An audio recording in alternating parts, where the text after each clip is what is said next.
भी मेरे first year के डियर स्टूडेंट है, सबको वेलकम कर रहा हूँ यहाँ पे आज की इस वीडियो में। और काफ़ी खूबसूरत वीडियो है, आप सभी देखेंगे। फंडामेंटल ऑफ नर्सिंग का यह वीडियो नंबर 11वां होने वाला है। ओके, इससे पहले सभी सब्जेक्ट का मैं 10 वीडियो कर चुका हूँ। 11वां वीडियो सीरीज चल रहा, इससे पहले 2 सब्जेक्ट का 11वां वीडियो कर चुका हूँ। तो जो लोग नहीं देखे हैं, नहीं समझ रहे हैं चीज़ों को, ज़रूर देखें।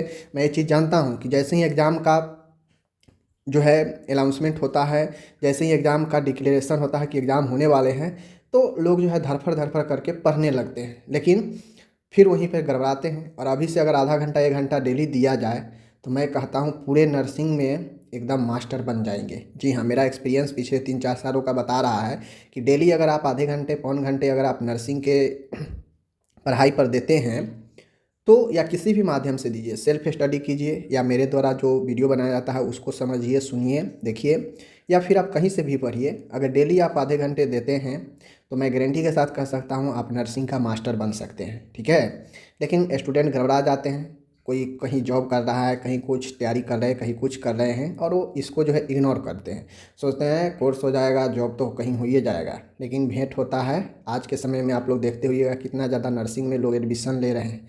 यहाँ भी कंपटीशन काफ़ी ज़्यादा ज़बरदस्त अब होने वाला है। होने वाला क्या है, हो गया है। तो नहीं पढ़ेंगे, सबसे अलग आप नहीं तैयारी करेंगे, नहीं बनेंगे, तो जॉब होना भी मुश्किल है। ठीक है, तो चलिए आज की इस वीडियो को बिना किसी देरी किए हुए हम लोग शुरू करते हैं। प्रश्न है, कह रहा है फंडामेंटल ऑफ नर्सिंग, जो कि तीसरा सब्जेक्ट होता है फर्स्ट ईयर का। कह रहा है डाइंग पेशेंट। डाइंग मतलब क्या होता है? डाई, आप लोग जानते हैं ना। डाई मतलब क्या होता है? मरना। डाई मतलब मरना होता है ना, तो डाइंग मतलब मर रहा है। ठीक है ना, डाइंग मतलब क्या? जो मृत्यु हो रहा है। ठीक है ना, इंग इंग लगने का मतलब जो अभी चल रहा है।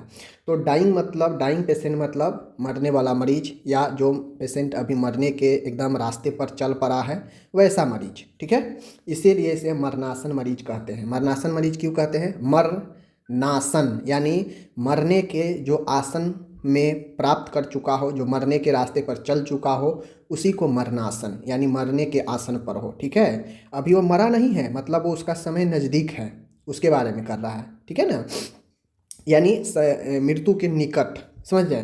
तो डाइंग पेशेंट किसे कहते हैं? इसी को हम लोग जो है निकट या आसन मृत्यु के चिन्ह व लक्षण लिखिए। डाइंग पेशेंट जो मरनासन मरीज है, उसी को हम लोग मरने के निकट, मृत्यु के निकट या मृत्यु आसन के चिन्ह व लक्षण लिखिए। ठीक है, तो चलिए आज इसको हम लिखेंगे। अब आप खुद समझिए कि डाइंग पेशेंट का मतलब क्या होता है। जो जो जिसका मृत्यु हो रहा हो या जो मृत्यु के निकट हो, उसका मतलब क्या होता है? देखिए, चूँकि यह एक फेज होता है, जिस प्रकार से व्यक्ति जन्म लेता है ना, तो जन्म लेता है तो वहाँ भी एक फेज होता है।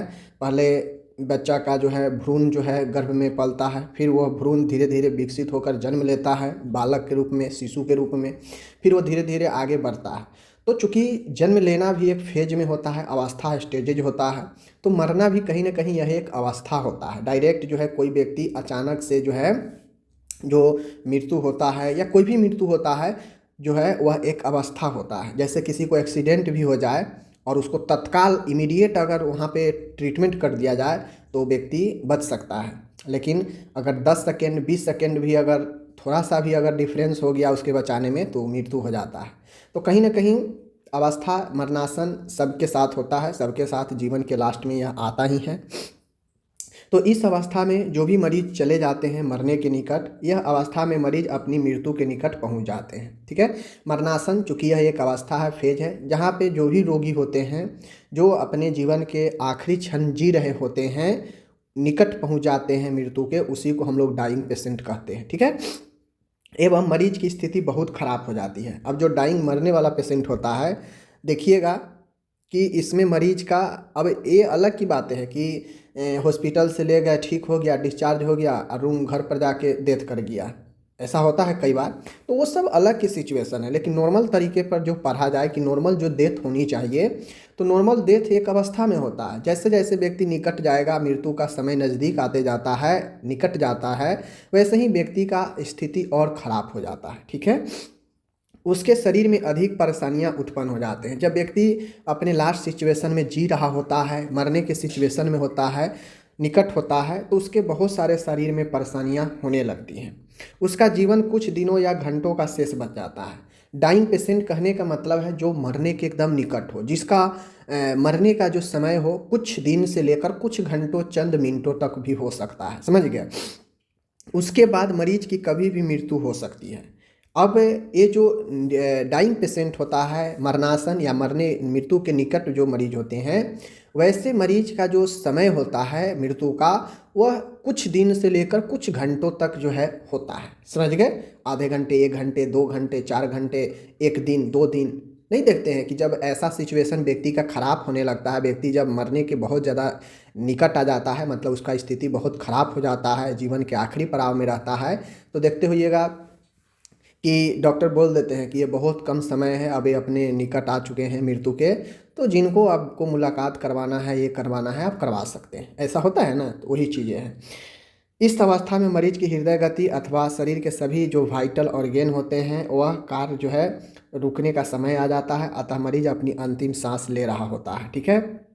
देखिए सीधा समझिए, डाइंग पेशेंट, डाइंग मतलब मृत्यु होने वाला मरीज, जिसका अभी मृत्यु नहीं हुआ है, डाइड, डाइड, जैसे ही डाइड लग जाएगा तो मृत्यु कर गया। लेकिन डाइंग है, डाइंग हो रहा है, मतलब वो अपने मृत्यु के निकट है, मृत्यु उसका होने ही वाला है, मृत्यु हो रहा है, ये हम कह सकते हैं, हुआ नहीं है अभी। तो जैसे ही व्यक्ति मृत्यु के जीवन के आखिरी पड़ाव में जाता है तो उसके बहुत सारे कठिनाइयाँ जो है शरीर में होने लगते हैं, परेशानियाँ होने लगते हैं, ठीक है। व्यक्ति का ये जो समय होता है कुछ घंटों से लेकर कुछ दिन तक हो सकता है, और कभी भी इस दौरान मृत्यु व्यक्ति को हो सकता है, ठीक है। मरीज का जो हृदय गति होता है, जो शरीर के वाइटल ऑर्गेन होते हैं, जैसे हार्ट हो गया, रिस्पायरेशन हो गया, ठीक है ना, तो ये सब जो चीज़ें होता है, ब्लड सर्कुलेशन हो गया, यह धीरे धीरे जो है अपने समय के साथ जो है इसका काम धीरे धीरे रुकने लगता है, कम होने लगता है, और लास्ट में एक ऐसा समय आता है कि जब वह कंप्लीटली रुक जाता है वाइटल ऑर्गेन, तो व्यक्ति का डेथ हो जाता है, ठीक है। तो ये अपना मरणासन डाइंग पेशेंट हो गया, ठीक है, मृत्यु के निकट। अब आता है कि भाई मृत्यु के निकट या मरणासन, जो मरने वाला मरीज हो, मृत्यु जिसका होने वाला हो, या जो मृत्यु के बिल्कुल निकट हो, द्वार पर खड़ा हो, वैसे मरीजों को जो है क्या चिन्ह या लक्षण हो सकते हैं, ठीक है। चलिए देखते हैं। सबसे पहले हम लोग यहाँ पे समझते हैं कि जो मृत्यु के निकट यानी मरणासन जो होते हैं, जो अप्रोच डेट, जो यहाँ पे देख सकते हैं कि जो अप्रोचिंग डेट यानी जो मृत्यु को अप्रोच करता हो, एकदम निकट हो, तो वैसे में चिन्ह लक्षण क्या हो सकते हैं। मृत्यु के निकट मरीज के चेहरे भाव बदल जाते हैं, जैसे चेहरा लटका हुआ, पेशीय तान यानी जो मस्कुलर टेंशन होता है उसमें कमी आ जाता है, गाल चिपके हुए, आंखें धंसी हुई। आप लोग कभी नोट कीजिएगा, कभी अस्पताल में वर्क कीजिएगा या कहीं भी ऐसा सिचुएशन आएगा जब मरीज अपने लास्ट सिचुएशन में होगा, तो देखिएगा मरीज एकदम शांत हो जाता है, ठीक है। उसका चेहरा एकदम मायूसी लटका हुआ हो जाएगा, उसका जो बॉडी का जो टेंशन होता है, मस्कुलर तन्यता जो होता है वह लूज पड़ जाता है, व्यक्ति का आंख धंसने लगता है और गाल चिपके हुए रहते हैं, ऐसे मरीज का जो मृत्यु के निकट होते हैं, ठीक है। ये लक्षण है। मरीज में ये भी होता है कि मरीज अचानक चुपचाप उदास हो जाता है, जब व्यक्ति का आखिरी समय आ जाता है, जब उसे डेथ अब होने वाला होगा, जब डाइंग पेशेंट होता है, तो ऐसे मरीज जब मृत्यु कर होने वाला हो तो देखिएगा उसमें व्यक्ति एकदम चुपचाप उदास हो जाएगा, ठीक है। तो ये भी एक उसका लक्षण होता है, ओके। आगे होता है कि मरीज अधिकतर नींद में रहता है। अक्सर देखिएगा कि जो व्यक्ति मरने वाला रहता है, जो रोगी मरने वाला है, वह बहुत कम बोलेगा, ठीक है। कुछ कुछ बातें बोल सकता है, डिमांड कर सकता है, लेकिन वह ज़्यादातर नींद में ही रहता है, ओके। और कब उसका प्राण निकल जाएगा पता भी आपको नहीं चलेगा, समझ गए ना। तो ये होता है। तो ये भी एक उसका लक्षण चिन्ह ही है। मरीज की पहचान की शक्ति खत्म होने लगती है। अब ऐसे मरीज जो अपने लास्ट सिचुएशन में जीने लगते हैं, तो देखिएगा वो अपने बाल बच्चे, अपने जो भी है घर में, उनको भी धीरे धीरे वो पहचानना, उनके अंदर की क्षमता खत्म होने लगती है, ऐसा होता है। मरीज बोलने पुकारने में अस्पष्ट भाषा प्रयुक्त करता है। जो व्यक्ति डेथ के सिचुएशन में होता है, मरने वाला होता है, डाइंग होता है मरीज, देखिएगा कि वह जो है क्लियर भाषा नहीं बोल पाता है, कुछ कुछ टूटी फूटी बातें बोलेगा, ठीक है। उसको बोलने में भी समस्या आने लगता है। तो ये सब चिन्ह लक्षण देखने को मिलते हैं। और ये जो मैं चिन्ह लक्षण बता रहा हूँ, ये मैं जो 1 2 3 4 5 ये लाइन से जो लिखा हूँ, ऐसा नहीं है कि आपको भी लाइन से ही लिखना है जैसे मैं लिखा हूँ, मैं ये एक बात कहता हूँ, जहाँ पे लाइन बाय लाइन होगा वहाँ पे मैं बता दूंगा कि हाँ इसको लाइन बाय लाइन ही करना है, नहीं तो गलत हो जाएगा। लेकिन जहाँ पे कॉन्सेप्ट समझना है, जहाँ पे मैटर समझना है, वहाँ पे लाइन बाय लाइन का कोई मैटर नहीं है। यहाँ पे आपसे पूछ रहा है कि भाई जो मरणासन है, जो मरने के निकट है, उस व्यक्ति का लक्षण बताइए। तो ये तो कॉमन सी चीज़ है, आप खुद से भी लिख सकते हो कि भाई कोई अगर पेशेंट समय आ गया है, वो डेथ उसका अब समय नज़दीक है, तो कैसे कैसे उसका लक्षण उसमें दिखने लगते हैं। तो यही सब लक्षण यहाँ पे है, इसको लिखना है अपने भाषा में, ठीक है। तो कुछ पॉइंट इधर उधर हो जाए तो इसमें कोई दिक्कत नहीं है, बस आप जितना मैं आपको पॉइंट बताऊँ उतना पॉइंट दिमाग में आप रखिएगा, इधर उधर लिखिए, उससे कोई दिक्कत नहीं। 2 का हम 8 पर लिख देंगे, उससे क्या दिक्कत है। मरीज अपने एनल एस्फिंक्टर और ब्लेडर एस्फिंक्टर पर नियंत्रण नहीं कर पाता है, अतः बिस्तर पर ही मलमूत्र त्याग करने लगता है। वैसे मरीज जो अपने लास्ट सिचुएशन में होता है, मरने के निकट होता है, अक्सर देखिएगा आप लोग कि वह अपने मल मूत्र पर कंट्रोल नहीं कर पाते हैं। क्यों नहीं कर पाते हैं? क्योंकि उनका जो पेशीय तान्यता होता है वीक हो जाता है, कमज़ोर हो जाता है। और जो मल द्वार पर जो एस्फिंक्टर है, क्योंकि वह एक मसल्स होता है, मलाशय पर या मूत्राशय पर दोनों एस्फिंक्टर एक मसल्स होता है, तो उसमें चूंकि तान्यता वीकनेस आने लगती है, तो वो भी जो है मजबूती से नहीं बंद हो पाता है, जिसके कारण मल मूत्र पर कंट्रोल नहीं हो पाता है और व्यक्ति बिस्तर पर ही ये त्याग देता है, त्यागने लगता है, ठीक है। आगे होगा कि मरीज उठने बैठने में असमर्थ हो जाता है। वैसे मरीज उठने बैठने में जो है असमर्थ हो जाता है। मरीज सांस लेने में कठिनाई होने लगती है, जो मरीज है उसको सांस लेने में भी दिक्कत आने लगती है, ठीक है। मरीज का खान पान कम हो जाता है, बिल्कुल नकार भी दे सकता है खाना पीना। मरीज का शरीर ठंडा पड़ जाता है, जो मरीज होता है उसका जो शरीर होता है बिल्कुल ठंडा होने लगेगा। तो अक्सर देखिएगा कि बहुत लोग घबरा भी जाता है। ऐसे सिचुएशन जब मरीज को बहुत ज़्यादा स्थिति खराब हो और उस सिचुएशन में अगर बॉडी बहुत ज़्यादा कूल होने लगे, ठंडा होने लगे, तो बहुत सारे जो गांव में लोग होते हैं इसको समझ जाते हैं कि अब व्यक्ति जो है धीरे धीरे अब अंतिम सिचुएशन में चल रहा है। तो बॉडी का ज़्यादा ठंडा होना भी ये संकेत देता है, क्योंकि यह एक लक्षण है, ठीक है।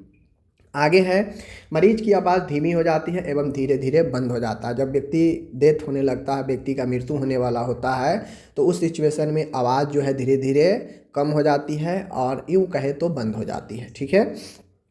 आगे हम लोग देखें यहाँ पे, तो आगे क्वेश्चन है, क्वेश्चन नहीं पॉइंट है, श्वसन दर धीमी व अनियमित हो जाती है। ऐसे मरीजों को जो निकट हो मरने के, मृत्यु के, उनका जो है शरीर का जो हार्ट बीट होता है, पल्स होता है, वही रिस्पायरेशन होता है, ये सब धीमी और इरेगुलर हो जाता है, अनियमित होने लगता है। कभी बहुत ज़्यादा तेज, कभी बहुत ज़्यादा कम, ऐसे उथल पुथल होने लगता है, ठीक है।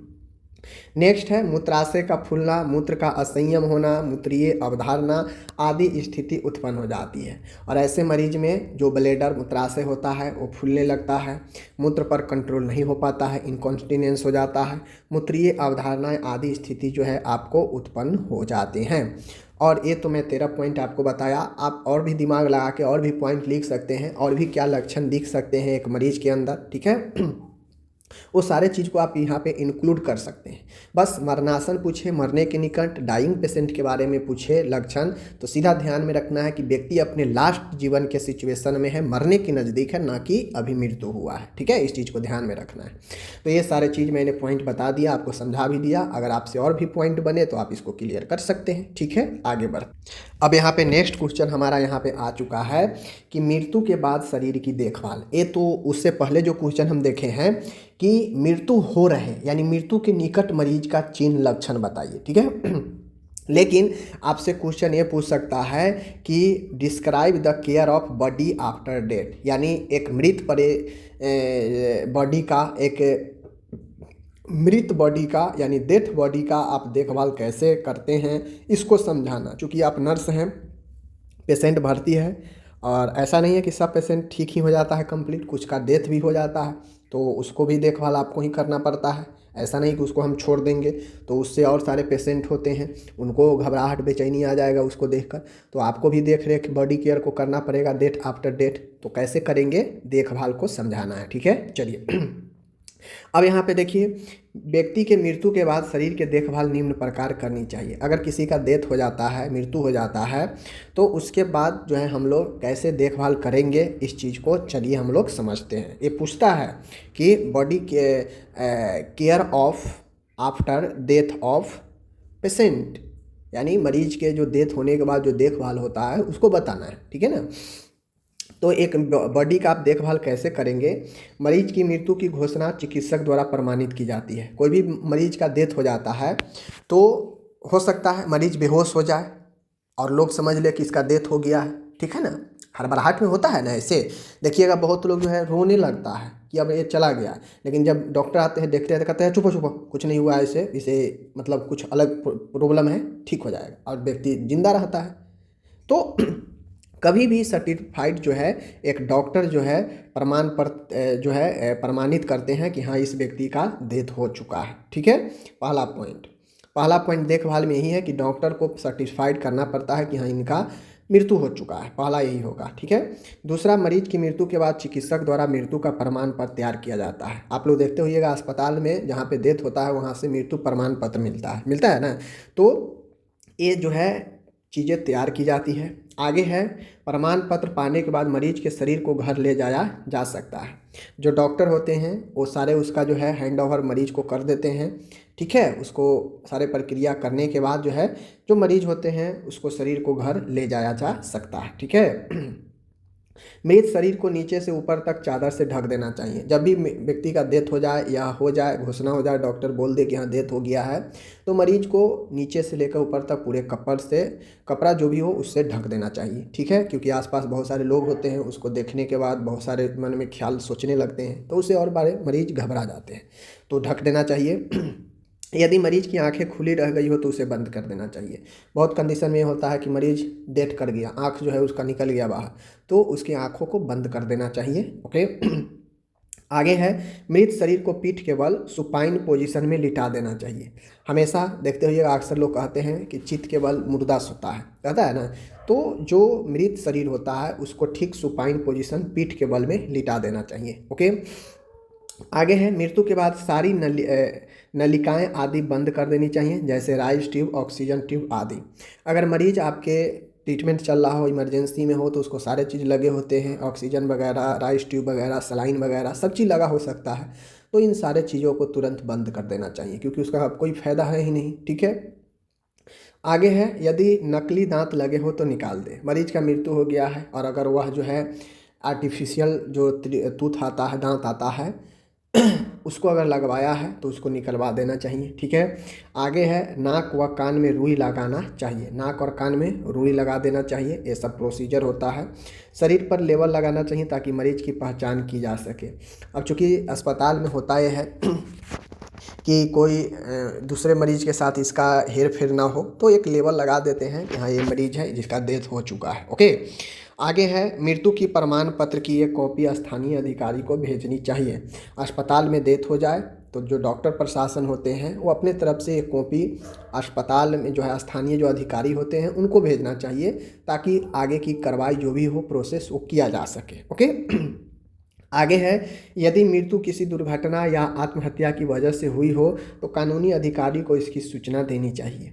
अगर नॉर्मल पेशेंट है, नॉर्मल समस्या है, नॉर्मल चीज़ों के कारण डेथ हुआ है, तब तो कोई दिक्कत नहीं है। लेकिन अगर कोई मरीज है जो किसी दुर्घटना के कारण या सुसाइड के कारण, आत्महत्या के कारण अगर वो इस प्रकार के घटना हुआ है, तो इस कंडीशन में जो नज़दीकी के थाने होते हैं, जो कानूनी अधिकारी होते हैं, उनको जानकारी देनी चाहिए, वरना आगे बाद में इसका रिस्पॉन्स उल्टा हो सकता है। प्रशासन अस्पताल पे ही जो है ब्लेम कर सकता है कि आपने जो है क्यों नहीं इन्फॉर्म किया, आपकी दोष है, ठीक है। तो इसलिए इन्फॉर्म कर देंगे ऐसे केस में।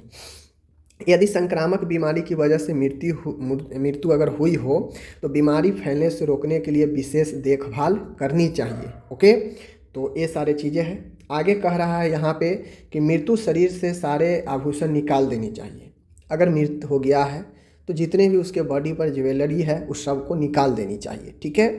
मृत्यु के पंजीकरण हेतु, रजिस्ट्रेशन हेतु मृत्यु के प्रमाण पत्र को जन्म मृत्यु पंजीकरण रजिस्टर बर्थ एंड डेथ के कार्यालय में भेज देते हैं, ओके। और जहाँ भी अस्पताल में किसी को डेथ होता है तो आपको एक प्रमाण पत्र पहले दिया जाता है कि हाँ इनका डेथ हो चुका है, और वो रिटर्न में डॉक्टर उसको बना देते हैं, ओके। लेकिन एक जो डेथ एंड जो आपका बर्थ सर्टिफिकेट होता है उसको जो 21 डेज के अंदर में बनाना पड़ता है, तो उसके जो है कार्यालय में भेज देते हैं बनवाने के लिए, क्योंकि आपसे बाद में डिमांड करेगा अस्पताल से ही जो उसका मरीज होते हैं। ओके, आगे हम लोग देखते हैं मृतदेह को सुव्यवस्थित एवं स्वच्छ रूप में मरचुरी यानी शवगृह में भेजना चाहिए। ठीक है ना, कहने का मतलब है जो मृत शरीर है उसको एक अच्छे से सुव्यवस्थित तरीके से जो है उसको शवगृह में भेजना चाहिए। ठीक है, ज़्यादा छेड़छाड़ बॉडी के साथ नहीं करना चाहिए। आगे है, मृत शरीर को कमरे से हटाने के बाद कमरे के समान मरीज की छुट्टी के समान ही व्यवस्थित व उपचार करना चाहिए।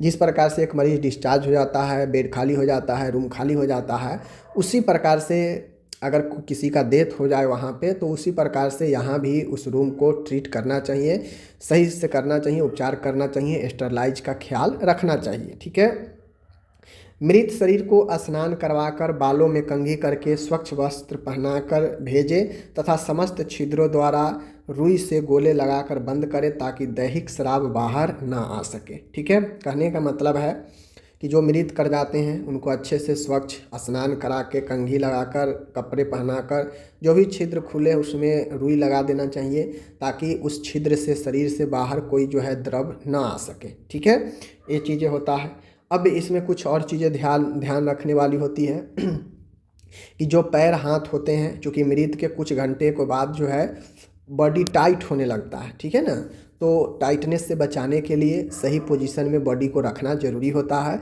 वरना जिस पोजीशन में बॉडी आपका रहेगा और कुछ घंटों के बाद जो टाइट हो जाता है, राइगर मोर्टिस जिसे बोलते हैं टाइट होने का, स्टिफनेस होने का, तो जिस बॉडी में हाथ फैला है तो हाथ फैला ही रह जाएगा, फिर मोड़ने में दिक्कत होगा।